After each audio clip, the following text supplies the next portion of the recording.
There's a need to conduct earthquake drills to familiarize persons on how to protect themselves during an earthquake. They need to learn these procedures and practice them as practice becomes perfect.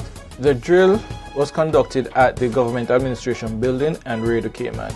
A rough estimate would put it at almost 200 persons participating. The need for practicing earthquake drills here in Cayman is, even though that this area is not known for a great amount of earthquakes, is drilling on anything for emergency evacuation of a building is very important. I mean, it gets folks comfortable with it to respond when they need to in an emergency, much in the way I know the island prepares for hurricanes and would also for fire as well for evacuation. I think earthquake is really important there, and certainly we're seeing a significant increase in the amount of earthquake activity. You should be ducking under your desk instead of just leaving the office, because like a number of people on my floor, I thought it was a fire drill instead of an earthquake drill, so I started exiting. But of course they told us, no, you're not supposed to do that. You're supposed to be ducking under your desk. Clearly, the horrific pictures that we've seen from Haiti has definitely changed everybody's lives, and especially the outlooks on earthquakes.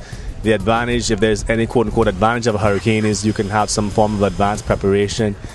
But with an earthquake, it can strike without any form of warning, and you basically don't have any opportunity to be prepared. And I think everyone's fear is that, with a hurricane you can be with your family and bunker down and pass the storm together, or go through the disaster together. With an earthquake, you could be separated from your family forever. So it is a very scary prospect, but it's something we have to live with, and hopefully we'll come out of it unscathed. From our operational standpoint, it went very smoothly. The agencies that participate were the Royal Cayman Islands Police Service, the Cayman Islands Fire Service, Lands and Surveys Department, and National Roads Authority, and also HMCI. From my observation, when the alarm was triggered within the building, I observed persons leaving in an orderly manner. They did not take the elevators, they took the stairs and came to their assembly points.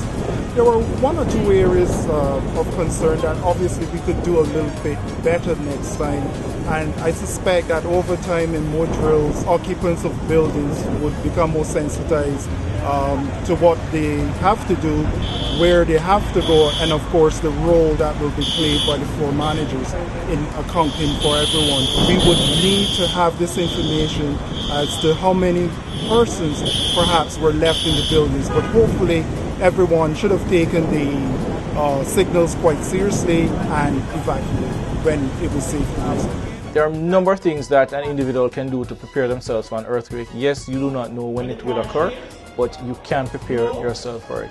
Number one is to learn more about earthquakes. Learn what the possible effects are from an earthquake.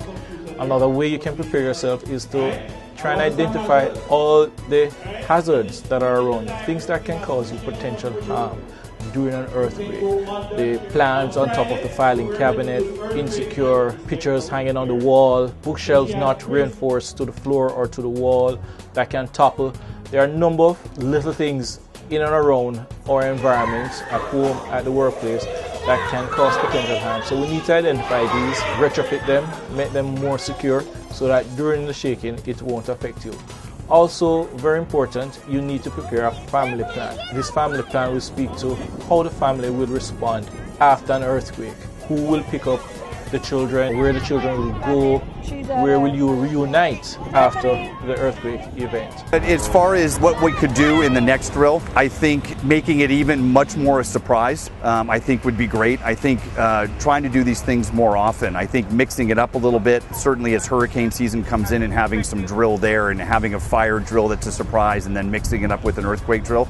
I think by doing that, we'll keep folks off guard actually a little bit, and I think that's when we're going to really get an effective drill, is when folks are doing their business that they're doing for the day, and all of a sudden the alarm bells have gone off. It's going to be those times that we're able to get them out of the building safely when it's a non-emergency that I think will be very effective. When a true emergency, that we hope that doesn't happen, but when it does, that we can get folks out of the building safely. Thank you for participating in the drill.